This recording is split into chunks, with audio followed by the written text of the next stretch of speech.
L'erreur aussi que beaucoup de gens font, c'est quand on se lance sur Airbnb, penser que, et je viens de te le dire, qu'il n'y a que des touristes. Il n'y a pas que des touristes, il y a aussi des travailleurs. Énormément de travailleurs, de personnes qui viennent d'autres pays, de personnes aussi également qui viennent de manière ponctuelle pour les hôpitaux, pour les grosses entreprises.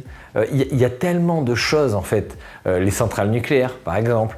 Il y a tellement de gens en fait qui sont tout le temps en déplacement, qui passent d'hôtel en hôtel, de Airbnb en Airbnb, qu'aujourd'hui, en fait, si tu veux, entre les touristes et les travailleurs, tu vas pouvoir certainement peut-être trouver un équilibre. Pour l'avoir vu et pour l'avoir fait en termes de cible, pour travailler avec les ouvriers, franchement, aujourd'hui, tu arrives à trouver un bien qui va se louer entre, alors tout dépend, hein, mais tu vois, par exemple, j'ai des studios qui se louent 50 € la nuit, d'accord, dans lequel il y a un canapé-lit en bas, il y a un lit en haut, d'accord. J'ai posé des mezzanines renforcées, d'accord, que j'ai acheté et que j'ai renforcé moi-même pour que 2 personnes puissent y dormir en haut sans tomber sur la tête des 2 autres. Et finalement, on arrive sur des logements où 50 € divisé par 4, ça fait 15 € par personne, enfin 12 et quelques, bon bref, par personne.